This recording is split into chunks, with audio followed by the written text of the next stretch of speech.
ஓம் சக்தி தாயே போற்றி. நீ நல்லது நினைத்தால் இந்த தாயின் ஆசீர்வாதத்தில் உனக்கு நல்லது மட்டுமே நடக்கும். என் அன்பு குழந்தையே, இன்று இந்த அம்மாவினுடைய வாக்கினை கேட்கும் நேரம் உன் கர்ம வினைகள் அத்தனையும் நிச்சயமாக உன்னை விட்டு விலகிவிடும் என்பதில் எந்த ஒரு மாற்று கருத்துமே கிடையாது. என் தங்க பிள்ளையே, இன்று உன் அம்மா உனக்கு கொண்டு வந்திருக்கின்ற இந்த செய்தியானது நிச்சயமாக நீ கேட்கும் பொழுதே கண்கள் கலங்கித்தான் போவாய். உன்னுடைய வாழ்க்கையில் இப்போது இருந்து கொண்டிருக்கின்ற இது ஒரு உண்மை அல்லவா? நான் அம்மா என்று சொல்ல வந்திருக்கின்றேன். என் குழந்தையை, வாழ்ந்து முடித்த ஒருத்தி, வாழப் போகின்ற ஒருத்தி உன்னை கருவறுக்க காத்து கொண்டிருக்கின்றாள். இவள் யார்?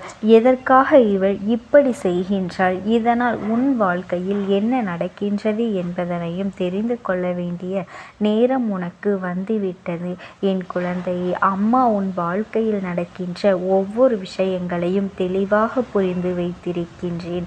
உன்னை சுற்றி வந்து இந்த மனிதர்கள் உனக்கு என்ன செய்கின்றார்கள், இவர்களின் நோக்கம் என்ன என்பதையும் நான் உனக்கு தெளிவாக சொல்ல வந்திருக்கின்றேன்.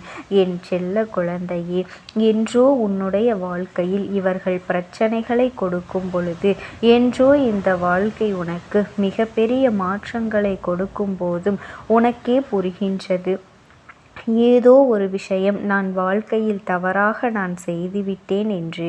என் பிள்ளையே, இதுதான் நமக்கான வாழ்க்கை என்று நடந்து கொண்டிருக்கும் பொழுது என் பிள்ளை தன் கனவுகளை சுமந்து கொண்டு இந்த வாழ்க்கையில் அடியெடுத்து வைக்கின்றோம்.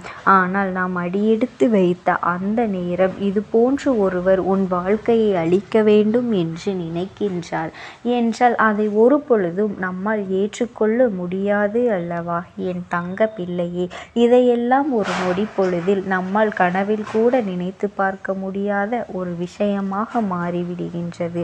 ஏனென்றால் இவர்களின் வயது உன்னுடைய தாயின் வயதை ஒத்ததாக இருக்கும். நம் தாய் நம்மிடம் எப்படி நடந்து கொள்வார்களோ அப்படித்தான் இவர்களும் நடந்து கொள்கின்றார்கள் என்பதுதான் உன்னுடைய எண்ணமாக இருந்து கொண்டிருக்கின்றது. ஆனால் இவர்களின் செயல்பாடுகளோ இந்த வாழ்க்கையில் உன்னை மிகுந்த வேதனைப்படுத்துகின்ற அளவிற்கு உண்மையான துன்பப்படுத்தி, சோதனைப்படுத்தி, காயப்படுத்தி, வாழ்க்கையே வேண்டாம் என்ற நிலைக்கு உன்னை தள்ளிவிட்டு, என் பிள்ளையே, அப்படி ஒரு சூழ்நிலையை உனக்கு வந்துவிட்டது. என் தங்க குழந்தையே, எப்போது வாழ்க்கைக்குள் அடியெடுத்து வைக்கும் பொழுது உனக்குள் இருந்த கனவு சிதைந்து விட்டால் அதோடு எல்லாம் முடிவடைந்து விட்டதாகத்தான் எல்லோருக்கும் தோன்றும். ஆனால் என் குழந்தை, நீ இதனை எதிர்த்து சமாளிக்க கற்றுக்கொள்வாய். எப்படியும் இந்த வாழ்க்கையை வாழ்ந்துதான் ஆக வேண்டும் என்பதை உனக்குள் எண்ணங்களோடு நீ சரியாக புரிந்து வந்து விடுவாய். நடப்பது எல்லாம் ஏதோ ஒரு காரணத்திற்காகத்தான் என்பதையும் என் பிள்ளை, நீ இவர்களை பற்றி நாம் தெரிந்து கொள்வதற்கான ஒரு வாய்ப்பு என்று இன்று உனக்கு தெரிய வேண்டும் அல்லவா? என் குழந்தையே, இதனை நீ சரியாக புரிந்து கொண்டாய். அதன் பிறகு நீ வாழவும் தொடங்கிவிட்டாய். சரி, இவையெல்லாம் ஒரு புறம் இருக்கட்டும். என் அன்பு குழந்தையின் வாழ்க்கை ஒன்றில் நடந்த ஒரு விஷயத்தை நான் உனக்கு சொல்லிவிடவா? என் செல்ல குழந்தையே, பல கனவுகளோடு தன் ஆசைப்பட்ட ஒருவரை கரம் பிடித்து வாழ்க்கைக்குள் நுழைகின்றாள்.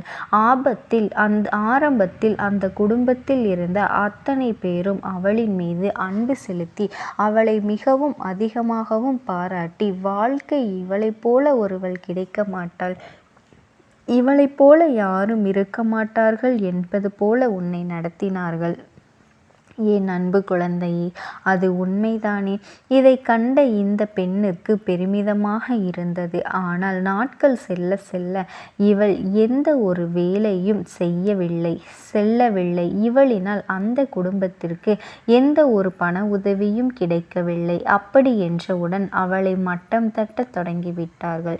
ஆனால் என் குழந்தையோ தன்னுடைய வயிற்றில் கருவை சுமந்து கொண்டிருப்பவள். அதனால்தான் செல்ல முடியவில்லையே தவிர எதுவும் தெரியாத குழந்தையோ திறமையில்லாத குழந்தையோ கிடையாது. ஆனால் இந்த நிலை அந்த குடும்பத்தில் இருக்கின்ற வயதான பெண், அதாவது அவள் கணவனினுடைய அம்மாவிற்கு பிடிக்கவில்லை. தன் குழந்தை, அதாவது அவளின் மகனானவன் வேலைக்கு சென்றவுடன் இந்த பெண்ணிடம் நடந்து கொள்ளும் விதமும் இந்த பெண்ணிற்கு உணவு கொடுக்கும் விதமும் மிகவும் மோசமாக இருந்தது. இவ்வளவு அளவிற்கு அந்த பெண் தெய்வத்தை எப்பொழுதும் கையெடுத்து வணங்குவதும் தீபதூப ஆராதனைகளை காண்பிப்பதுமாக இருந்து கொண்டிருப்பாள். ஆனால் ஒரு பெண்ணிற்கே இன்னொரு பெண் எப்படி நடந்துவிட முடியும் என்று தெரியவில்லை. அது அவளும் ஒரு துளியளவும் கூட யோசிக்கவில்லை. அவள் செய்த ஒவ்வொரு விஷயங்களும் இந்த பெண்ணின் மனதில் அப்படியே பதியத் தொடங்கிவிட்டது.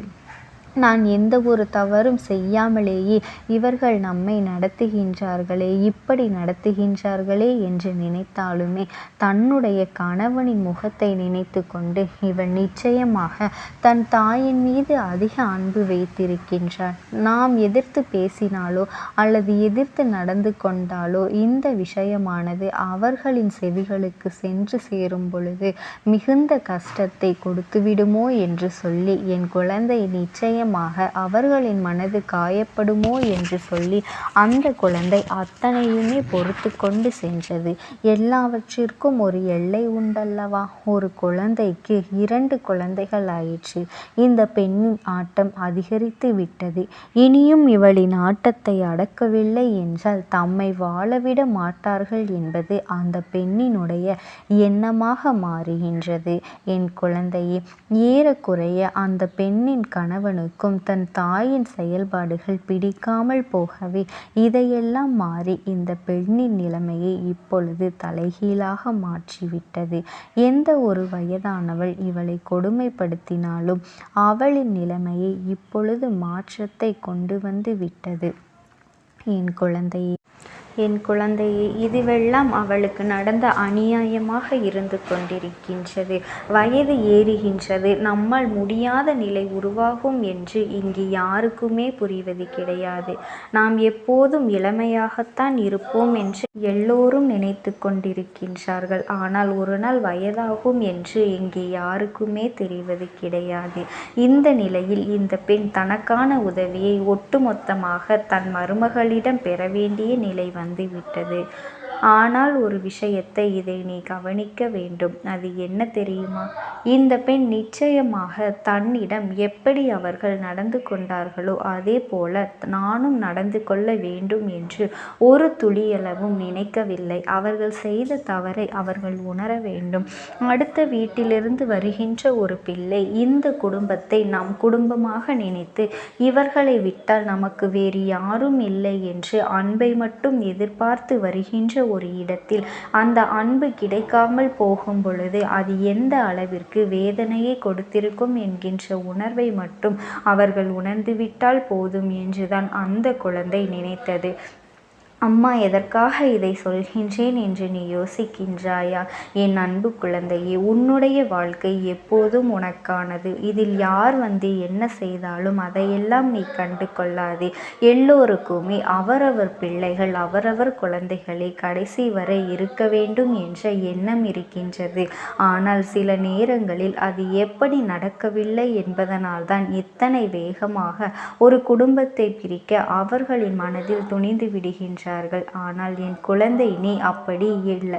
எல்லோருக்குமான இடத்தை கொடுத்து யார் யார் எப்படி இருக்க வேண்டும் என்று நினைக்கின்றார்களோ அவர்களுக்கான முழு சுதந்திரத்தையும் நீ கொடுத்திருக்கின்றாய் என்பது எனக்கு நன்றாக தெரியும். அதனால் எப்பேற்பட்ட கஷ்டத்திலும் எப்பேற்பட்ட சோதனையிலும் நான் தரப்போவதை எல்லாம் நீ சரியாக உணர்ந்து கொண்டால் உன்னை சுற்றி வருகின்ற அத்தனையுமே உன்னை நல்வழிப்படுத்தும். இந்த மனிதனுடைய உண்மையான முகத்தை என் பிள்ளை வெளிக்காட்டி கொடுத்துவிடும். யாருக்கும் இவர்களை பற்றி தெரிய வைக்க வேண்டும் என்று நினைக்கின்றாயோ அவர்களிடத்தில் நீ தெளிவாக தெரிந்து கொள்வார்கள்.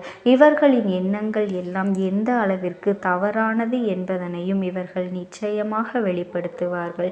என் குழந்தையே, உன் அம்மா உனக்கு ஒரு விஷயத்தை நான் இத்தனை நேரமாக சொல்லி கொண்டிருக்கின்றேன் என்றால் மாமியார் மருமகளை சண்டையை பற்றி நான் பேச வரவில்லை. என் குழந்தை ஒருவரின் உணர்வுகளுக்கு இன்னொருவர் மதிப்பு கொடுக்கவில்லை என்றால் அந்த குடும்பம் நிலைமாறி தடுமாறி நின்றுதான் போகிவிடும் என்று சொல்கின்றேன். இந்த பிரச்சனைகளை மட்டுமல்ல, இதே அளவிற்கான பிரச்சனைகள் இருக்கத்தான் செய்கின்றது என்பதனையும் நீ மறந்துவிடாதே. ஒருவரின் குடும்பத்திலும் ஒவ்வொரு விதமான இன்னல்களும் இருந்து கொண்டுதான் இருக்கின்றது. என் தங்க குழந்தையே, நீ எதை நினைத்தும் கவலைப்படாதே. இந்த தாயானவளினுடைய அன்பும் ஆசீர்வாதங்களும் உனக்கு கிடைத்து கொண்டேதான் இருக்கும். ஓம் சக்தி. ஓம் ஆதிபரா சக்தி. உன்னோடு பேசுவதற்கு ஆசைப்படுகின்றது என் தங்கமே. நான் உங்களுக்கு ஒரே ஒரு வாய்ப்பினை உருவாக்கி கொடுக்கின்றேன். அந்த ஆத்மாவின் வாக்கினை கேட்பதற்கு இதுவே உனக்கு கிடைக்கின்ற கடைசி வாய்ப்பாகவும் இருக்கலாம். அதனால் என் பிள்ளையே, இந்த வாய்ப்பினை நீ சரியாக பயன்படுத்தி கொண்டு அந்த ஆத்மா உன்னோடு என்ன பேச நினைக்கின்றது, அவர்கள் எதை உன்னிடத்தில் சொல்ல நினைக்கின்றார்கள், வெளிப்படுத்த முயற்சி செய்கின்றார்கள், எதனால் உன்னை தேடி வந்திருக்கின்றார்கள் என்பதனை எல்லாம் நீ தெரிந்து கொள்ள வேண்டும். என் தங்க பிள்ளையே, அவர்கள் எப்படி இந்த தெய்வத்தின் அருகில் வந்தார்கள் என்று நீ யோசிக்கலாம். என் தங்கமே, உன்னுடைய இல்லத்தில் சமீபத்தில் இறந்து போன ஒருவரினுடைய ஆத்மாவானது சில நாட்களாகவே உன் இல்லத்தை சுற்றி சுற்றி வருகின்றது. இந்த அம்மா அதனை கண்டுவிட்ட பிறகு, எதற்கு இங்கே சுற்றி கொண்டிருக்கின்றாய்? நீ இருக்க வேண்டிய இடத்தில்தானே இருக்க வேண்டும். என் பிள்ளையின் வீட்டில் உனக்கு என்ன வேலை என்று கேட்ட பொழுதுதான் அந்த ஆத்மா என்னிடத்தில் சொன்ன விஷயம், எனக்கும் என்னிடத்தில் இருக்க வேண்டும் என்றுதான் ஆசையாக இருக்கின்றது. ஆனால் சில விஷயங்கள் என்னை அங்கே செல்ல விடாமல் தடுத்து கொண்டு இருக்கின்றது. எனக்கு என்னுடைய குடும்பத்தில் இருக்கின்றவர்களிடம் பேசியாக வேண்டும். என் மனதில் தோன்றுகின்ற சில விஷயங்களை அவர்களிடத்தில் சொல்லிவிட்டால் நான் மனநிறைவோடு இங்கிருந்து சென்று விடுவேன். சில விஷயங்களை நான் அவர்களோடு பகிர்ந்து கொள்ளாமல் விட்டுவிட்டேன். அதற்கு சரியான நேரம் இப்பொழுது வந்திருக்கின்றது. இப்பொழுதும் சொல்லாமல் நான் சென்று விட்டால் இனி காலம் முழுவதும் என்னால் அவர்களிடத்தில் சொல்லிவிட முடியாது. இதற்கு நீங்கள்தான் துணையாக நிற்க வேண்டும் அம்மா என்று என்னிடத்தில் வாய்ப்பினை ஏற்படுத்தி கொடுக்க வேண்டும் என்று கேட்டது. என் தங்க குழந்தையே, இப்படி இருக்கும் பொழுது அவர்களிடத்தில் சொல்லிவிட முடியாது. அந்த வாய்ப்பினை ஏற்படுத்தி கொடுத்து என் வீட்டில் உள்ளவர்களிடம் பேச வைக்க வேண்டும் என்று என்னிடத்தில் கோரிக்கை வைத்தது. என் தங்கமே, இப்படி மனதிலே எந்த கெட்ட எண்ணங்களும் இல்லாமல் உன் குடும்பத்திற்காக பேச வேண்டும் என்று கேட்ட ஆத்மாவிற்கு நான் அந்த வாய்ப்பு வழங்குவது தானே முறையாக இருக்கும். அதனால் இந்த அம்மா அந்த ஆத்மாவிற்கு அந்த வாய்ப்பினை கொடுக்க முடிவுகள் செய்து இப்பொழுது உன்னோடு பேசுவதற்காக வரவழைத்திருக்கின்றேன். என் பிள்ளையே, அந்த ஆத்மாவானது உன்னிடத்திலே என்ன பேசுகின்றார்கள் என்பதனை நான் என் மூலமாக உன்னிடத்தில் பேசி சொல்கின்றேன். இந்த அம்மாவிடத்திலிருந்து தான் அவர்கள் மனதில் பேச நினைப்பதை எல்லாம் பேச முடியும். என் தங்கமே, நேரடியாக ஒரு ஆத்மாவின் குரலை உன்னால் அத்தனை சுலபமாகவெல்லாம் கேட்டுவிட முடியாது. இந்த அம்மா அதற்காகத்தான் இன்று இந்த உதவியை செய்கின்றேன். என் குடும்பத்தில் இருக்கின்றவர்களிடம் பேச வந்திருக்கின்றேன். உங்கள் எல்லோரையும் நான் இனி காணவே முடியாது என்பதனை நான் உணர்ந்து கொண்டேன். என் வாழ்க்கையில் நிறைவாக இருந்து என்னால் உங்களுக்கு கஷ்டங்கள் வந்தாலும் உங்களால் எனக்கு எந்த கஷ்டங்களும் இதுநாள் வரையிலும் வந்தது கிடையாது. நான் நினைத்தது போல இந்த வாழ்க்கையை அத்தனை சந்தோஷமாக வாழ்ந்து கொண்டுதான் இருந்தேன். என் குடும்பத்தில் இருக்கின்றவர்களிடம் பேச வந்திருக்கின்றேன். உங்கள் எல்லோரையும் இனி நான் காணவே முடியாது என்பதனை நான் உணர்ந்து கொண்டேன். உங்களோடு இருந்த இந்த காலகட்டம் குறைவாக இருந்தாலும் எனக்கு கிடைத்த சந்தோஷங்களும் மகிழ்ச்சியும் ஏராளமாக இருந்தது. அதனால் எனக்கு எந்த ஒரு கவலையும் இதுவரையில் இருந்ததே கிடையாது. நான் நினைத்தது போல இந்த வாழ்க்கையை நான் சந்தோஷமாகத்தான் வாழ்ந்து கொண்டு இருந்தேன். ஆனால் இவ்வளவு காலம் எனக்கு சீக்கிரமாக என்னுடைய ஆயுள் முடிந்துவிடும் என்று எனக்கு முன்பே தெரியாது. அது தெரிந்திருந்தால் நிச்சயமாக என் மனதில் இருக்கின்ற அத்தனை விஷயங்களையும் நான் உங்களிடத்தில் சொல்லியிருப்பேன். ஆனால் எல்லோரும் நினைப்பது போலத்தானே நானும் நினைத்திருந்தேன். எனக்கும் இந்த உலகத்தை விட்டு செல்ல வேண்டும் என்ற ஆசை கிடையாது. மற்றவர்கள் சொல்வது போல எதற்காக பிறந்தோம், நாம் ஏன் பிறந்தோம் என்று ஒரு நாளும் நான் நினைத்தது கிடையாது. வாழ வேண்டும் என்றுதான் ஆசைப்பட்டேன். என்னுடைய ஆசைகள் எல்லாம் நிராசையாகும்படி இந்த உலகத்தில் விட்டு செல்ல வேண்டிய காலகட்டம் கட்டாயம் வந்துவிட்டது. என்னுடைய கடமை இங்கே சரியாக முடிவதற்கு வந்துவிட்டது. இன்று நான் உங்களோடு பேச வந்ததற்கு முக்கியமான காரணம், சில விஷயங்களை எல்லாம் உங்களோடு சொல்லாமல் விட்டுவிட்டேன். எப்படி நடக்கும் என்று தெரியாமல் நான் சில விஷயங்களை செய்தும் முடித்துவிட்டேன். அதற்காக உங்களிடத்தில் நான் மன்னிப்பு கேட்டுக்கொள்கின்றேன். இதை உங்களிடத்தில் பகிர்ந்து கொள்ள வேண்டும் என்றுதான் இன்று நான் வந்திருக்கின்றேன். உங்களை நான் மனதார வணங்குகின்றேன். இந்த வாய்ப்பினை நான் சரியாக பயன்படுத்தி கொள்ள விரும்புகின்றேன். அதனால்தான் என் மனதில் இருக்கின்ற விஷயங்கள் எல்லாம் நான் சொல்லிவிடுகின்றேன். சிறிது நேரம் அமைதியாக அமர்ந்து என்னுடைய வார்த்தைகளை கேட்டாலே போதும். என்னுடைய அன்பினை புரிந்து கொண்டு அதுவே எனக்கு போதும். நான் நிச்சயமாக இங்கிருந்து நல்லபடியாக சென்று விடுவேன். இன்று உங்களோடு பேச வந்ததற்கு ஒரு முக்கியமான காரணம், நான் சில விஷயங்களை சொல்லாமல் விட்டுவிட்டேன். இப்படி நடக்கும் என்று எனக்கு ஒரு நாளும் தெரியாமல் சில விஷயங்களை செய்துவிட்டேன். அதை உங்களிடத்தில் பகிர்ந்து கொள்ளத்தான் வந்திருக்கின்றேன். என் மனதில் நினைக்கின்ற விஷயம் என்ன தெரியுமா? நான் உங்களை நன்றாக பார்த்து கொள்ள வேண்டும். உங்களின் ஆசைகளை எல்லாம் நிறைவேற்றி கொடுக்க வேண்டும். உங்கள் வாழ்க்கையில் நடத்தி கொடுக்க முடியாமல் போனாலும் இனிமேல் அதையெல்லாம் நடத்தி கொடுக்க வேண்டும் என்று ஆசைப்பட்டு என்னால் ஆன முயற்சிகளை எல்லாமே செய்து கொண்டிருந்தேன். ஆனால் முழுமையான பலன்களை கொடுப்பதற்கு முன்பாகவே இது போன்று நடந்துவிட்டது. அதனால் நான் ஏதேனும் குற்றம் குறைகள் செய்திருந்தாலும், ஏதேனும் உங்களுக்கு மனதிற்குள் கஷ்டத்தை தந்திருந்தாலும் என்னை மன்னித்து விடுங்கள். நான் எப்பொழுதும் உங்கள் மீது உண்மையான அன்பினைத்தான் வைத்து கொண்டிருக்கின்றேன். நான் ஒரு நாளும் மனதில் ஒன்றும் வெளியில் ஒன்றுமாக ஒரு நாளும் நான் நடந்து கொண்டது இல்லை. அதனால் என்னவோ என்னுடைய குணங்கள் சிலருக்கு இங்கே பிடிப்பதே இல்லை. எதுவாக இருந்தாலும் என்னோடு இருக்கின்ற என் குடும்பத்திற்கு தெரியும் அல்லவா நான் யார், என்னுடைய அன்பு எப்படிப்பட்டது என்று. அதனால் என்னுடைய அன்பினை முழுமையாக உணர்ந்து கொள்ள வேண்டும் என்று அதனை இங்கிருந்து ஏற்றுக்கொள்ளவே முடியாத ஒரு விஷயமாகத்தான் இருந்தது. நானும் அங்கும் அங்கும் ஓடி ஓடி மீண்டும் என்னுடைய உயிரை மீட்டெடுத்து விடலாம் என்றுதான் முயற்சி செய்தேன். ஆனால் அப்பொழுது என்னால் அதையெல்லாம் செய்ய முடியவில்லை. உயிரற்ற உடலாக இங்கே நின்று கொண்டிருக்கின்றேன்.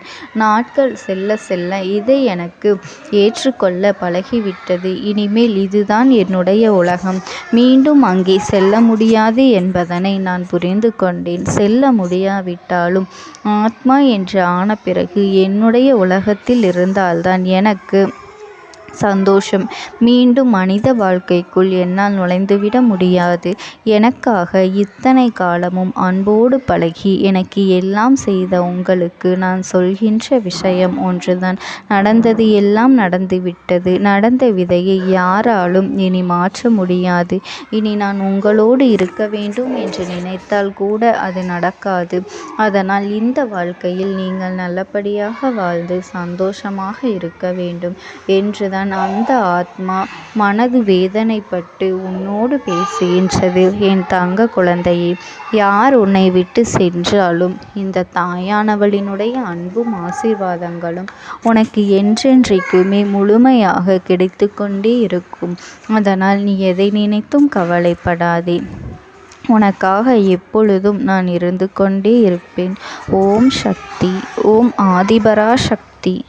நீ விடுதலை கொடுக்க மாட்டாயா என்று என் பிள்ளை, நீ என்னை பார்த்து கேட்கின்ற விஷயத்திற்குத்தான் நான் முடிவினை கட்டப் போகின்றேன். இன்னமும் சுருக்கமாக உனக்கு சொல்ல வேண்டும் என்றால், உன்னுடைய பிடிவாதம் இந்த அம்மாவினிடத்தில் ஜெயித்து விட்டது என்பதுதான் உண்மை. என் குழந்தைக்கு எந்த ஒரு விஷயம் வேண்டும் என்று அடம்பிடித்து இத்தனை காலமும் நீ நின்று கொண்டிருந்தாயோ, அந்த ஒரு விஷயத்திலிருந்து உன் அம்மா நான் உனக்கு விடுதலையை கொடுக்க வேண்டும் என்று என் முன்னால் கதறி அழுதாயோ, அந்த விஷயத்தை இன்று உனக்கு நான் முடித்து வைக்கின்றேன்.